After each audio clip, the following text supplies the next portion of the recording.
Hello friends, എല്ലാവർക്കും heavenly സ്പൈസസിൻ്റെ പുതിയൊരു എപ്പിസോഡിലേക്ക് വീണ്ടും സ്വാഗതം. ഇന്ന് ഞാൻ വന്നിട്ടുള്ളത് ഇൻഗ്രീഡിയൻസ് കാണുമ്പോൾ തന്നെ നിങ്ങൾക്ക് മനസ്സിലായിട്ടുണ്ടാവും, ഒരു കേക്ക് ഉണ്ടാക്കാൻ വേണ്ടിയിട്ടാണ്. ഒരു നോർമൽ വാനില സ്പോഞ്ച് കേക്കാണ് ഉണ്ടാക്കുന്നത്. ഈ കേക്ക് നമുക്ക് വെറുതെ കഴിക്കാൻ നല്ലതാണ്, അല്ലെങ്കിൽ നമുക്ക് വല്ല കേക്ക് ഇത് വെച്ചിട്ട് ഫ്രോസ്റ്റ് ചെയ്തെടുക്കാനുള്ള കേക്കുകൾക്കൊക്കെ ബേസായിട്ട് യൂസ് ചെയ്യാം. പ്രത്യേകിച്ച് വൈറ്റ് ഫോറസ്റ്റ് ഒക്കെ ഉണ്ടാക്കുമ്പോൾ നമുക്കിത് ബേസായിട്ട് യൂസ് ചെയ്യാൻ പറ്റുന്ന ഒരു നല്ല സ്പോഞ്ചി ആയിട്ടുള്ള ഒരു വാനില കേക്കാണ് ഉണ്ടാക്കുന്നത്. അതിന് വേണ്ടിയിട്ട് ഞാനിവിടെ കുറച്ച് മൈദ എടുത്തിട്ടുണ്ട്. ഇതിൽ കുറച്ച് സംഭവങ്ങൾ ഞാൻ മിക്സ് ചെയ്തിട്ടുണ്ട്. ഞാൻ എടുക്കുന്ന അളവൊന്നും കാണിച്ചിട്ടില്ല, കാരണം അപ്പോൾ നമ്മുടെ വീഡിയോ ലെങ്ത് കൂടും. അപ്പോൾ ഞാൻ അളവ് പറയാം, അപ്പോൾ നിങ്ങൾ അതനുസരിച്ചിട്ട് എടുത്താൽ മതി. ഇതിലുള്ള മൈദ 1 കപ്പും പിന്നെ 1/3 കപ്പാണ്. 1 കപ്പ് പ്ലസ് 1/3 കപ്പ് മൈദ. പിന്നെ അതിലോട്ട് ഒരു 1/2 ടീസ്പൂൺ ബേക്കിംഗ് പൗഡർ, ഒരു 1/4 ടീസ്പൂൺ ബേക്കിംഗ് സോഡ, ഒരു പിഞ്ച് ഉപ്പ്. ഇതാണ് ഇതിലുള്ള ഇൻഗ്രീഡിയൻസ്. ഇനി നമുക്കിത് മാറ്റി വയ്ക്കാം. ഇനി ഇത് കുറച്ച് തൈരാണ്. ഇത് ഞാൻ 1/2 കപ്പ് തൈരാണ് ഇതിന് എടുക്കുന്നത്. 1/2 കപ്പ് തൈരാണ്. ഗ്രീക്ക് യോഗട്ടാണിത്. ഇത് ഗ്രീക്ക് യോഗട്ട് വേണം നിർബന്ധമൊന്നുമില്ല. പുളിയില്ലാത്ത കട്ട തൈര് എടുക്കുക. തീരെ പുളി ഉണ്ടാവരുത്. പുളി ഉണ്ടെങ്കിൽ നമ്മുടെ ഈ കേക്കിൻ്റെ ബേക്കായിട്ട് വരുമ്പോൾ അതിലൊരു ആ ഒരു പുളിയുടെ ടേസ്റ്റ് മുന്നിൽ നിൽക്കും. അപ്പോൾ അതുകൊണ്ട് പുളിയില്ലാത്ത കട്ടത്തൈര്. പിന്നെ തീരെ വെള്ളം പോലെ ഉണ്ടാവരുത്. വെള്ളം ഉണ്ടായി കഴിഞ്ഞാൽ കേക്കിൻ്റെ ബാറ്ററിൻ്റെ കൺസിസ്റ്റൻസിക്ക് വ്യത്യാസം വരും. അപ്പോൾ ഞാനതിന് ഗ്രീക്ക് യോഗട്ടാണ് എടുക്കുന്നത്. തീരെ പുളി ഉണ്ടാവില്ല, കട്ടത്തൈരായിരിക്കും. അതല്ലാത്ത രീതിയിലുള്ള കട്ടത്തൈരുകൾ പുളിയില്ലാത്തത് കിട്ടുമെങ്കിൽ അതെടുത്തിട്ട് നമുക്ക് കേക്ക് ഉണ്ടാക്കാം. ഇഷ്ടംപോലെ നമുക്ക് അങ്ങനത്തെ തൈരുകൾ അവൈലബിൾ ആണ്. അപ്പോൾ അതെടുത്താൽ മതി. 1/2 കപ്പ് തൈര്. ഇതെടുത്തിട്ടുള്ളത് പൊടിച്ച പഞ്ചസാരയാണ്. ഇതിൻ്റെ അളവ് എന്ന് പറയുന്നത് 3/4 കപ്പ് പൊടിക്കാത്ത പഞ്ചസാര എടുത്തിട്ട് പൊടിച്ചിട്ടുള്ളതാണിത്. അപ്പോൾ നമുക്ക് എത്രയാണ് കിട്ടുന്നത് അളവ്. മധുരത്തിൻ്റെ അളവ് നിങ്ങൾക്ക് വ്യത്യാസം വരുത്താം. നിങ്ങൾക്ക് മധുരം കുറച്ച് കൂടുതൽ വേണമെങ്കിൽ കൂടുതലെടുക്കാം, ഇത്ര മധുരം വേണ്ടെങ്കിൽ കുറച്ചെടുക്കാം. മധുരം നമുക്ക് ഇഷ്ടത്തിനനുസരിച്ച് അത് ക്രമീകരിക്കാം. ഇനി ഇത് വാനില എസൻസ് ആണ്. നമുക്കറിയാം വാനില എസൻസ് നമ്മളൊരു എല്ലാ കേക്കിലും യൂസ് ചെയ്യുന്നതാണ്. ഒരു ടീസ്പൂൺ വാനില എസൻസ് ചേർക്കുക. പിന്നെ വേണ്ടത് 2 മുട്ട. നമ്മുടെ മുട്ട നമുക്ക് ബീറ്റ് ചെയ്യാനുള്ളതാണ്. 2 റൂം ടെമ്പറേച്ചർ ആയിരിക്കണം, അത് ശ്രദ്ധിക്കുക. ഒരിക്കലും ഫ്രിഡ്ജിൽ നിന്ന് എടുത്ത് നേരിട്ടിട്ട് ബീറ്റ് ചെയ്യരുത്. അങ്ങനെ ബീറ്റ് ചെയ്താൽ കേക്കിൻ്റെ ടെക്സ്ചർ വ്യത്യാസം വരും, കറക്റ്റായിട്ട് ബീറ്റായിട്ട് കിട്ടില്ല. ഇത് ഒരു അൺസോൾട്ടഡ് ആയിട്ടുള്ള ബട്ടർ, 100 ഗ്രാം ബട്ടറാണ് കേട്ടോ ചേർക്കുന്നത്. ഇനി ഇതിലോട്ട് നമുക്കൊരു 2 ടേബിൾ സ്പൂൺ വെജിറ്റബിൾ ഓയിലും കൂടി വേണം. വെജിറ്റബിൾ ഓയിൽ വേണം നിർബന്ധമില്ല. സൺഫ്ലവർ ഓയിലായാലും കുഴപ്പമില്ല. ഏതെങ്കിലും ടൈപ്പ് റിഫൈൻഡ് ഓയിൽ. അത് നമ്മുടെ വെളിച്ചെണ്ണയോ ഒലിവ് ഓയിലൊന്നും യൂസ് ചെയ്യരുത്. അതിനൊക്കെ സ്മെല്ലുള്ള കാരണം സ്മെല്ല് കേക്കിൽ അറിയും. ഇതിലൊന്നും സ്മെല്ലില്ലാത്ത ഏതെങ്കിലും ടൈപ്പ് റിഫൈൻഡ് ഓയിലും കൂടി യൂസ് ചെയ്യാം. ഇനി നമുക്കിത് എങ്ങനെയാണ് കേക്ക് ഉണ്ടാക്കാൻ നോക്കാം. ഞാൻ കേക്ക് ഉണ്ടാക്കുന്നത് വിത്തൗട്ട് ഓവനാണ്. ഓവനിൽ യൂസ് ചെയ്യുന്നവർ ഓവൻ നിങ്ങളുടെ ഓവൻ്റെ ടെമ്പറേച്ചർ സെറ്റ് ചെയ്തിട്ട് കേക്ക് ബേക്ക് ചെയ്തെടുക്കുക. ഇത് ഞാൻ കടായിലാണ് ഉണ്ടാക്കുന്നത്. അപ്പോൾ നമുക്ക് എല്ലാവർക്കും അറിയാം, നമ്മൾ ഉണ്ടാക്കുമ്പോൾ ആദ്യം തന്നെ കടായി ഒന്ന് പ്രീ ഹീറ്റ് ചെയ്യുക. പിന്നെ ബട്ടർ പേപ്പറും ഓയിലൊക്കെ തടവി ബട്ടർ പേപ്പർ വെച്ചിട്ടുള്ള പാനിലോട്ട് കേക്കിൻ്റെ ബാറ്റർ ഒഴിക്കുക. എന്നിട്ട് അതൊരു 35 to 40 ടൈംസ് ഒന്ന് ടാപ്പ് ചെയ്യുക, എയർ ബബിൾസ് പോകാൻ വേണ്ടിയിട്ട്. അതുപോലെ തന്നെ ഒരു സ്ക്യൂർ വെച്ചിട്ട് ഒന്ന് ഇളക്കി ബബിൾസൊക്കെ കളഞ്ഞതിന് ശേഷം ബേക്ക് ചെയ്യാൻ വയ്ക്കുക. പിന്നീട് നമ്മൾ ബേക്ക് ചെയ്യുന്ന ആ ഒരു സമയം എന്ന് പറയുന്നത് നമ്മുടെ പാത്രത്തിൻ്റെയും നമ്മുടെ ഗ്യാസിൻ്റെ ചൂടിൻ്റെ ഒക്കെ അളവനുസരിച്ച് വ്യത്യാസം വരും. പിന്നെ വേണ്ടത് നമ്മൾ ബേക്ക് ചെയ്യുന്ന പാത്രം, അതിൻ്റെ മുകളിലൊരു ഹോൾ ഉണ്ടാവില്ലേ, ആ ഹോള് നമ്മൾ നന്നായിട്ടൊന്ന് കവർ ചെയ്ത് വെക്കണം. അതിൽ കൂടെ എയർ പോകരുത്. അതും കൂടി നോക്കിയിട്ട് നമ്മുടെ ഒരു കേക്ക് ഉണ്ടാക്കാനുള്ള ഒരു സമയം നമുക്ക് വ്യത്യാസം വരും. അത് സാധാരണ ഒരു 30 മിനിറ്റ്സ് തൊട്ടിട്ട് നമ്മളൊന്ന് ചെക്ക് ചെയ്യണം, ആയിട്ടുണ്ടോ എന്ന് ചെക്ക് ചെയ്യാനും എല്ലാവർക്കും അറിയാം. സ്ക്യൂർ വെച്ചിട്ടൊന്ന് കുത്തി നോക്കുക. അപ്പോൾ അതിനുള്ളിൽ ഡ്രൈ ആയിട്ടാണ് വരുന്നതെങ്കിൽ അതായിട്ടുണ്ടാവും, അല്ലെങ്കിൽ ആയിട്ടുണ്ടാവില്ല. അതൊക്കെ നിങ്ങൾക്ക് അറിയാവുന്നതാണ്. അപ്പോൾ നമുക്കിനി കേക്ക് ഉണ്ടാക്കാൻ പോകാം. ആദ്യം നമുക്ക് ബട്ടറും അതുപോലെ തന്നെ പഞ്ചസാരയും കൂടി നന്നായിട്ട് ബീറ്റ് ചെയ്തെടുക്കാം. അത് ബീറ്റ് ചെയ്തതിന് ശേഷം നമുക്ക് ഓയിൽ ഒഴിച്ച് ബീറ്റ് ചെയ്യാം. അതിനുശേഷം തൈര് ഒഴിച്ച് ബീറ്റ് ചെയ്യാം. ഇതെല്ലാം കഴിയുമ്പോൾ നമ്മുടെ ഡ്രൈ ഇൻഗ്രീഡിയൻസ് എടുത്ത് പിന്നെ ബീറ്റ് ചെയ്യാൻ നിൽക്കരുത്, അതൊന്ന് ഫോൾഡ് ചെയ്തെടുക്കുക. ഒന്നുകിൽ ഒരു സ്പാറ്റിൽ വെച്ച് ഫോൾഡ് ചെയ്യുക, അല്ലെങ്കിൽ ഒരു ബിസ്ക് വെച്ച് ബിസ്ക് ചെയ്യുക. പിന്നെ വാനില എസൻസ് ഒഴിക്കുക. എന്നിട്ട് നമുക്ക് കേക്ക് ഉണ്ടാക്കിയെടുക്കാം. ഇതിലോട്ട് ആദ്യം 2 മുട്ട ഇട്ടിട്ടുണ്ട്. ഇനി നമുക്കിതൊന്ന് ബീറ്റ് ചെയ്തെടുക്കാം. ബീറ്റ് ചെയ്യാൻ തുടങ്ങുമ്പോൾ ഞാൻ സംസാരിക്കില്ല, അപ്പോൾ ശബ്ദം കേൾക്കില്ല കേട്ടോ. അപ്പോൾ ആദ്യം 2 മുട്ട നമുക്ക് ബീറ്റ് ചെയ്യുക. അത് ബീറ്റ് ചെയ്ത് ഒന്ന് പതഞ്ഞ് വരുമ്പോൾ നമുക്ക് അതിലോട്ട് പൊടിച്ച പഞ്ചസാര ചേർക്കാം. അത് രണ്ടും കൂടി നന്നായി മിക്സ് ചെയ്തതിന് ശേഷം നമുക്ക് ബട്ടർ ചേർക്കാം. ബട്ടർ എപ്പോഴും റൂം ടെമ്പറേച്ചർ ആയിട്ടിരിക്കണം കേട്ടോ, അപ്പോഴാണ് കറക്റ്റ് അത് ബീറ്റ് ചെയ്യുള്ളൂ. നമുക്കിനി ഇത് ഓൺ ചെയ്യാം. ഇതിലെടുക്കുന്ന മുട്ടയും അതുപോലെ തന്നെ ബട്ടറും ശ്രദ്ധിക്കുക, റൂം ടെമ്പറേച്ചർ ആയിരിക്കണം.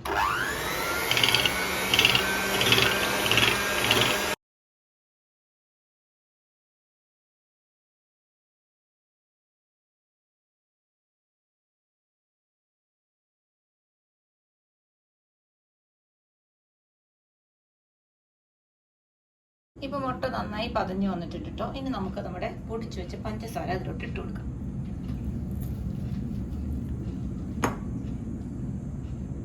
പഞ്ചസാര ഞാൻ ഇട്ടിട്ടുണ്ട്. ഇനി നമുക്കത് ബീറ്റ് ചെയ്യാൻ തുടങ്ങാം. ഇപ്പം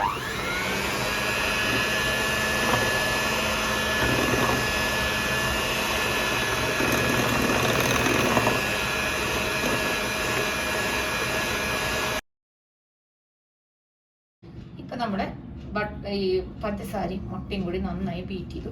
നന്നായിട്ട് ബീറ്റ് ചെയ്ത് കഴിഞ്ഞാൽ നമുക്കതിലേക്ക് നമ്മുടെ ബട്ടർ ഇട്ട് കൊടുക്കാം. റൂം ടെമ്പറേച്ചറിലാണ് ഇരിക്കുന്നത്. അപ്പോൾ നന്നായിട്ട് പെട്ടെന്ന് തന്നെ അത് ബീറ്റായി കിട്ടും.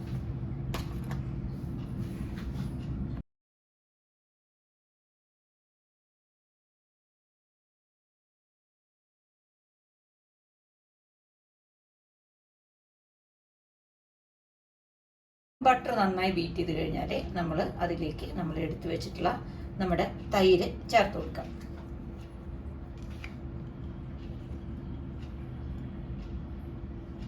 നമ്മൾ തൈര് ഇട്ട് കൊടുത്തു. ഇനി നമ്മൾ ബീറ്റ് ചെയ്തു. തൈര് ബീറ്റ് ചെയ്തതിന് ശേഷം ഞാൻ അതിലോട്ട് 2 ടേബിൾ സ്പൂൺ ഓയിൽ ഒഴിച്ചു കൊടുത്തിട്ടുണ്ട്. തണുക്ക് എടുക്കുന്നുണ്ട്. 2 ടേബിൾ സ്പൂൺ ഓയിൽ ഒഴിച്ചു കൊടുക്കാം. എന്നിട്ട് നമ്മൾ ഒന്നും കൂടി ഒന്ന് ബീറ്റ് ചെയ്ത് കൊടുക്കാം.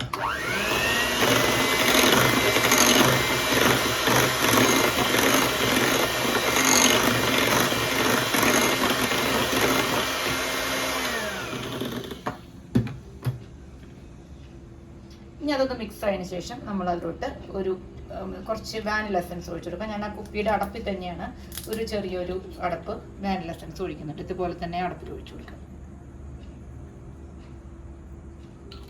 അത് ഒഴിച്ചു കൊടുത്ത് ഒന്നും കൂടി ബീറ്റ് ചെയ്യുക. അതൊന്നും കഴിഞ്ഞാൽ പിന്നെ നമുക്ക് ബീറ്റ് ചെയ്യേണ്ട. നമുക്ക് ഡ്രൈ ഇൻഗ്രീഡിയൻസ് ചേർത്ത് കൊടുക്കാം. ഇനി നമ്മൾ എടുത്ത് വെച്ചിട്ടുള്ള ഡ്രൈ ഇൻഗ്രീഡിയൻസ് അങ്ങനെ തന്നെ നമ്മൾ ചേർത്ത് കൊടുക്കാം. എന്നിട്ട് നമുക്ക് മെല്ലെ പതുക്കെ വിസ്ക് ചെയ്ത് കൊടുക്കാം. അതായത് ഒരു സൈഡിലോട്ട് മാത്രമായിട്ട് ഇളക്കി കൊടുത്ത് നമുക്ക് വിസ്ക് ചെയ്തെടുക്കാം. ഇനി ഞാനത് യോജിപ്പിച്ചിട്ട് വരാം. ഇപ്പോൾ ഇതായിട്ടുണ്ട്. നമ്മുടെ ബാറ്റർ റെഡി ആയിട്ടിരിക്കുന്നു കേട്ടോ. നല്ല സ്മൂത്തായിട്ട് നല്ല പേസ്റ്റ് പോലെയാണ് ഇരിക്കുന്നത്. ഭയങ്കര വെള്ളം പോലെ ഇരിക്കുന്ന ബാറ്റർ അല്ല. അപ്പോൾ അതിൻ്റെ കൺസിസ്റ്റൻസി എല്ലാവരും ശ്രദ്ധിക്കാം. ഇനി നമുക്ക് ബട്ടർ തടവിയ പാത്രത്തിലോട്ട് മാറ്റിയിട്ട് നമ്മുടെ ഓവൻ സെറ്റപ്പിലോട്ട് വെക്കാം. അതിന് മുന്നേ നമ്മൾ ഓവൻ സെറ്റപ്പ് ഒന്ന് പ്രീഹീറ്റ് ചെയ്യാനായിട്ട് വെക്കാം. അപ്പോൾ അതേ നമ്മുടെ കേക്കിൻ്റെ ബാറ്റർ റെഡി ആയിട്ടുണ്ട്. നമ്മളിത് ഒരു കേക്ക് ടിന്നിലോട്ട് മാറ്റി ഗ്രീസ് ചെയ്തിട്ടുണ്ട്. ഓയിൽ വെച്ച് തടവി ബട്ടർ പേപ്പർ വെച്ചിട്ട് ഒരു കേക്ക് ടിന്നിലോട്ട് എടുത്ത് വെച്ചിട്ടുണ്ട്. ഇനി നമുക്കിത് എപ്പോഴും ഇതിൽ പൊങ്ങാനുള്ള സ്പേസ് നമ്മൾ കേക്ക് ടിന്നിൽ കൊടുക്കണം കേട്ടോ. അതല്ലെങ്കിൽ നമ്മുടെ കേക്ക് പൊന്തി പുറത്തോട്ട് പോകും. അതിന് പൊങ്ങാനായിട്ട് ശരിക്കും സ്ഥലം കിട്ടിയില്ലെങ്കിൽ ഫുള്ളായിട്ട് നിറച്ച് വെക്കരുത്. പിന്നെ ഇത് നല്ല ടൈറ്റ് ആയിട്ട് വരുന്ന ഒരു തരം ബാറ്ററാണ്. ഭയങ്കര ലൂസായിട്ടുള്ളതോ അല്ലെങ്കിൽ റിബൺ കൺസിസ്റ്റൻസിയോ അല്ല. ആ കൺസിസ്റ്റൻസി നമ്മൾ ശ്രദ്ധിക്കണം. എന്നാലും നമ്മുടെ കേക്ക് പെർഫെക്റ്റ് ആയിട്ട് വരുള്ളൂ. ഇനി ഓവനുള്ളവർ ഓവനിൽ വെച്ച് ബേക്ക് ചെയ്യുക. അല്ലാത്തവർ കടായിൽ വെച്ച് ബേക്ക് ചെയ്യുക. കടായിൽ വെച്ച് ബേക്ക് ചെയ്യുമ്പോൾ നിങ്ങളുടെ ഗ്യാസിൻ്റെ ചൂടും പാത്രത്തിൻ്റെ ഒക്കെ അനുസരിച്ച് അതിൻ്റെ സമയത്തിൽ വ്യത്യാസം വരും. ഓവനായാലും നിങ്ങളുടെ ടെമ്പറേച്ചർ സെറ്റിങ്ങിനനുസരിച്ച് നിങ്ങൾക്ക് വ്യത്യാസം വരും. അപ്പം നമ്മളിതൊരു 35 to 40 ടൈംസ് ഇതുപോലെ അടിയിൽ ഒരു തുണി വെച്ചിട്ട് ഇങ്ങനെ ടാപ്പ് ചെയ്യുക. എയർ ബബിൾസ് ഉണ്ടെങ്കിൽ പോകാനാണ്. അത് കഴിഞ്ഞിട്ട് നമുക്ക് ഇതുപോലൊരു സ്ക്യൂവർ വെച്ചിട്ട് ഒന്ന് ഇളക്കി അതിലെ എയർ ബബിൾസ് ഒന്ന് കളയാം. ഞാൻ അതെല്ലാം ചെയ്തിട്ട് വരാം.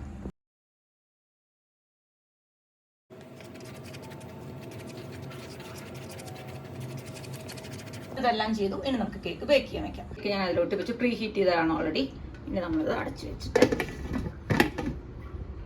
ആദ്യം ഒരു മീഡിയം ടു ഹൈ ഫ്ലെയിമിൽ വെക്കുക. എന്നിട്ട് അതൊന്ന് പൊന്തി വരുമ്പോൾ അത് ലോ ടു മീഡിയം ഫ്ലെയിമിലോട്ട് മാറ്റാം. ഞാനത് ഈ ഹോള് ഇത് അടച്ചു വെച്ചിട്ടുണ്ട് കേട്ടോ. ഇപ്പം നമ്മുടെ കേക്ക് റെഡി ആയിട്ടുണ്ട്. ഞാനൊരു സ്ക്യൂർ വെച്ച് കുത്തി നോക്കി. നമുക്ക് നോക്കാം. ഇതിപ്പോൾ ഒരു 30 മിനിറ്റ്സ് ആയിട്ടുണ്ട്. ഞാനത് കുത്തി നോക്കി. ഒന്നും തന്നെ വന്നിട്ടില്ല. നല്ല ക്ലിയർ ആയിട്ടാണ് കേട്ടോ വന്നിട്ടുള്ളത്. ഞാൻ ഗ്യാസ് ഓഫ് ചെയ്തു. ഇനി നമുക്ക് മെല്ലെ ഇത് നിന്ന് പുറത്തെടുക്കാം. ഇപ്പോൾ നമ്മുടെ കേക്ക് നന്നായിട്ട് പൊന്തി വന്നിട്ടുണ്ട് കേട്ടോ. തൊട്ട് നോക്കുമ്പോൾ നല്ല സോഫ്റ്റ് ആയിട്ടുള്ള പഞ്ഞി പോലുള്ള കേക്കാണ്.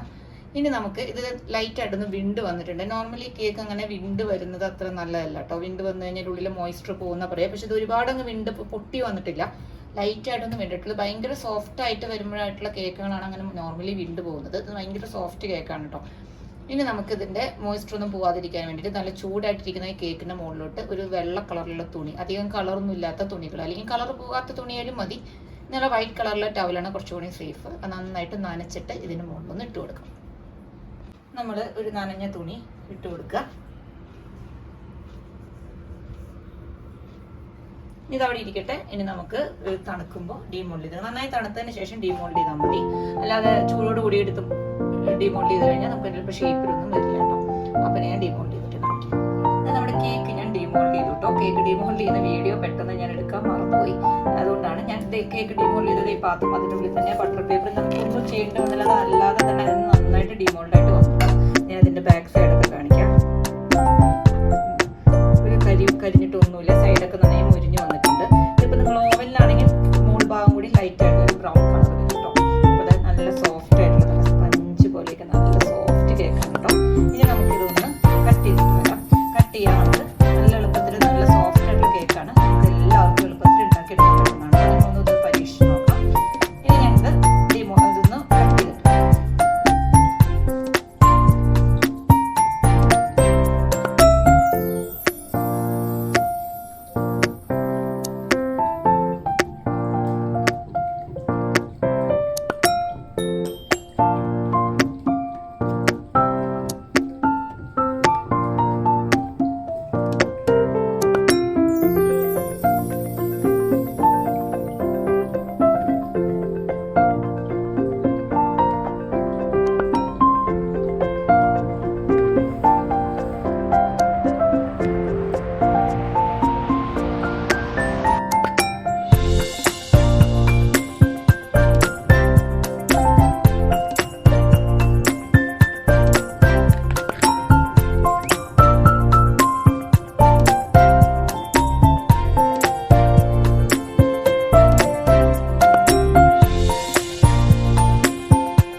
ഞാനിപ്പോൾ ഇതേ മുറിച്ചെടുത്തിട്ടുണ്ട്. അതേ മുറിക്കാൻ നിങ്ങൾ കണ്ടു, നല്ല സോഫ്റ്റ് ആയിട്ടുള്ള നല്ല പഞ്ഞി പോലെ ഇരിക്കുന്ന കേക്കാണ് കേട്ടോ.